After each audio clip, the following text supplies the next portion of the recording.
Good evening everyone, कैसे हैं आप सब। आई होप आप सब बहुत अच्छे हैं और आप सबके ग्रुप वन के पेपर भी बहुत अच्छे से ख़त्म हो गए होंगे। अब ग्रुप वन के एग्ज़ाम्स को अलग कर दें। जिन बच्चों के सिर्फ ग्रुप वन के एग्ज़ाम से ये वीडियो उनके बिल्कुल भी काम की नहीं है। ये वीडियो मैं उन बच्चों के लिए बना रहा हूँ जिन बच्चों के बोथ ग्रुप्स के एग्ज़ाम से और वो ग्रुप वन के एग्ज़ाम देकर अब घर आ चुके होंगे और अब उन्हें एडवांस अकाउंट्स के लिए पढ़ना शुरू करना है। तो ये 1.5 दिन का स्ट्रैटेजी प्लान कि उन्हें अपना एडवांस अकाउंट्स कैसे रिवाइज करना है, 100% हम कैसे रिवाइज कर सकते हैं और इसमें हम कोशिश करेंगे कि हम कुछ कुछ क्वेश्चंस को भी लिख के जरूर कर पाएं।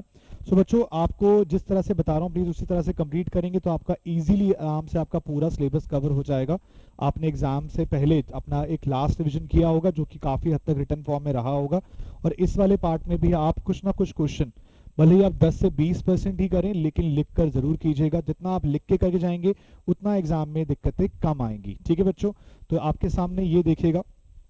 सबसे पहले आपको इस 1.5 दिन में जो कि आज का दिन है, जो कि अब आपको शाम को आज 7 बजे शुरू करना चाहिए क्योंकि अभी आप एग्जाम से आए होंगे और 4 दिन के ऑलरेडी 4 एग्जाम देकर आप ऑलरेडी बहुत टायर्ड है। तो थोड़ा आराम कर लीजिए, ना नाश्ता वान जो भी करना है आपको थोड़ा रेस्ट कर लीजिए, स्नैक्स ले लीजिए और उसके बाद पढ़ना 7 बजे से बैठिएगा। 7 से लेकर 1 बजे तक का शेड्यूल है आपके पास और इसमें हम 30 से 40 मार्क्स का आज ही कवर कर लेंगे। वो कैसे? मैं सबसे पहले वो टॉपिक आपको दे रहा हूँ जो कि ईजी है, 100% एग्जाम में आते हैं और स्कोरिंग है। कौन कौन से हैं देखो। सबसे पहला टॉपिक लिखा हुआ है ईसॉप का, 5 मार्क्स में हमेशा आता है। अगर मैं पहले 3 टॉपिक की बात करूं तो ये 3 टॉपिक लगातार 20 से 25 मार्क्स के एवरेज बेसिस पर एग्जाम में आने ही आने हैं, मान लीजिए। तो ईसॉप हो गया, बायबैक हो गया और equity share with differential right. कम से कम 20 मार्क्स की वेटेज है। Equity share with differential right पिछले 6 अटेम्प्ट से लगातार आ रहा है तो इस बार भी पूरे चांसेस हैं कि वो एग्जाम में होगा। उसके अलावा बैंकिंग कंपनी और एनबीएफसी 10 से 15 मार्क्स की वेटेज का होता है और इन्हें करने में आपको ज़्यादा टाइम नहीं लगेगा। हर टॉपिक से एक आधा क्वेश्चन इंपॉर्टेंट क्लास में भी मार्क करा रखे हैं, इंपॉर्टेंट क्वेश्चन लिस्ट से भी करा रखे हैं। इंपॉर्टेंट क्वेश्चन लिस्ट से कर लीजिएगा, उससे भी काफ़ी हद तक हेल्प मिलेगी आप लोगों को। तो आपके पास ये अराउंड 30 से 40 मार्क्स आज शाम को जब आप सोएंगे ना तो वो खत्म हो चुका होगा। तो मैं ये बोलता हूँ कि आप एक्चुअली में आज रात को जब सो रहे होंगे तो आप पास हो चुके होंगे क्योंकि इसमें गलतियां नहीं होती हैं बच्चों की। ये बिल्कुल सही टॉपिक आते हैं। अच्छा, इनमें से भी कौन सा इंपॉर्टेंट टॉपिक आएगा उसकी लिस्ट भी मैंने आपको दे रखी है।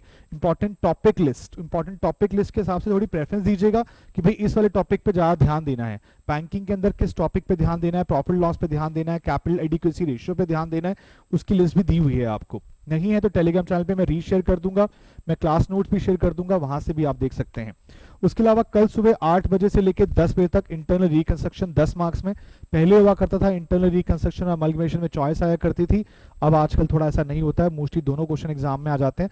तो इसीलिए मैंने दोनों को प्रॉपर टाइम दिया है, 2 घंटे दिए हैं इंटरनल रिकंस्ट्रक्शन के लिए कल सुबह 8 से 10 के।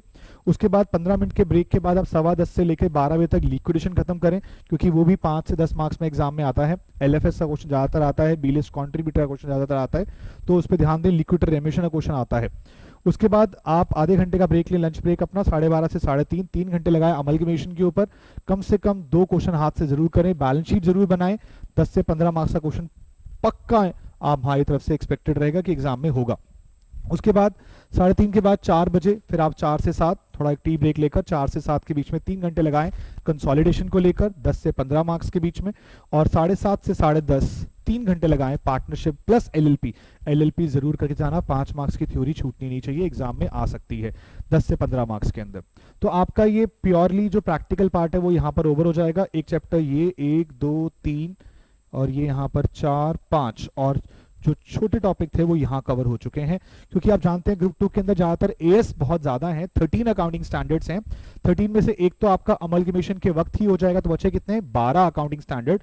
और कोशिश कीजिएगा 12 में से ये 11 से रात को 11 से 1 का जो टाइम है ना आपके पास, इसी में करके आप खत्म करके सोएं ताकि आपके लिए बेटर रहेगा। और वो होने चाहिए कौन से? AS 20, 7 और 9 तीनों इंपॉर्टेंट AS हैं, एग्जाम में आने के चांसेस रहते हैं। ऑल्दो मैंने आपको इंपॉर्टेंट AS लिस्ट भी दे रखी है, आप इंपॉर्टेंट AS लिस्ट को फॉलो कर सकते हैं, उसके बेसिस पे आगे चल सकते हैं। लास्ट टाइम से काफी बार जो इंपॉर्टेंट AS बताए हैं वही एग्जाम में आ रहे हैं। पिछले अटेम्प्ट के अंदर तो 5 AS बोले थे, 5 एग्जाम के अंदर आए थे, तो प्लीज उन्हें फॉलो कर लीजिएगा, इनका इंपॉर्टेंट AS की लिस्ट से सब कुछ कवर हो जाएगा। और परसों सुबह उठकर 11 तारीख को 8 से 12 में जो बचे हुए रिमेनिंग AS है उसे कर लीजिएगा, लेकिन प्लीज कम से कम जो प्रैक्टिकल AS है उनके 1-2 क्वेश्चन हाथ से जरूर कीजिएगा। और जो पढ़ने वाले AS हैं जिनको आपने थियोरेटिकली पढ़ना है उनको भी ध्यान से क्वालिटी वाइज कीजिएगा। पेपर 100% अटेम्प्ट करना जरूरी नहीं होता, बट क्वालिटी को मेंटेन करना बहुत जरूरी है। अगर आपने सही क्वालिटी के साथ पेपर को मेंटेन किया, सही तरह से लिखा, पहले 15 मिनट के लिए मैंने एक ऑलरेडी वीडियो डाली हुई है, वो भी टेलीग्राम चैनल पे शेयर कर दूंगा अभी, उसको जरूर देखना कि पहले 15 मिनट कैसे यूटिलाइज करने हैं। खासकर वो बच्चे जो अपना एग्जाम आप ग्रुप 2 ही देने जा रहे हैं, वो भी अपने 15 मिनट का ध्यान रखें, क्योंकि आपके सामने ये सब चीजें तभी काम हैं जब आपका 3 घंटे का पेपर अच्छा होगा। और 3 घंटे का पेपर अच्छा होगा वो पहले 15 मिनट पे डिपेंड करता है। तो आप जितना इस 1.5 दिन में करेंगे वही आपने वहां जाकर लिखना है। तो इसीलिए अगर आपने 100 मार्क्स चक्कर में सब कुछ खराब कर दिया तो बहुत दिक्कत है। आप 80 करें, आप 90 करें, लेकिन क्वालिटी डाल के आए। जितनी अच्छी क्वालिटी देके आएंगे उतने अच्छे मार्क्स आपके आएंगे। ठीक है, कोशिश कीजिएगा कि आप सबका अच्छा पेपर हो, 80+ मार्क्स आए, सबके अच्छे अच्छे से एग्जाम्शन तो पक्का आनी चाहिए, क्योंकि पेपर हमेशा से इजी आया है।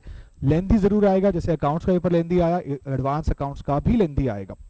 और जो एडवांस अकाउंट्स के जो एएस के मैराथन के रिगार्डिंग है, उसके लिए मैं आपके साथ आज नहीं तो कल जो भी है आपके पास रहेगा, मैं एक वीडियो डाल दूंगा एडवांस अकाउंट्स के मैराथन के लिए, ऑलरेडी अवेलेबल है, आप वो भी देख सकते हैं, वरना मैं उसी वीडियो को दोबारा से डालने वाला हूँ लाइव फॉर्म में, तो आप उसको भी देख सकते हैं। ठीक है, सो बच्चों ऑल द वेरी बेस्ट। आपको कोई भी दिक्कत परेशानी हो, कोई डाउट मुझसे पूछना हो, तो मैं आपके पास इस नंबर पर 100% अवेलेबल हूँ। आप जो भी डाउट हो आप मुझसे पूछ सकते हैं।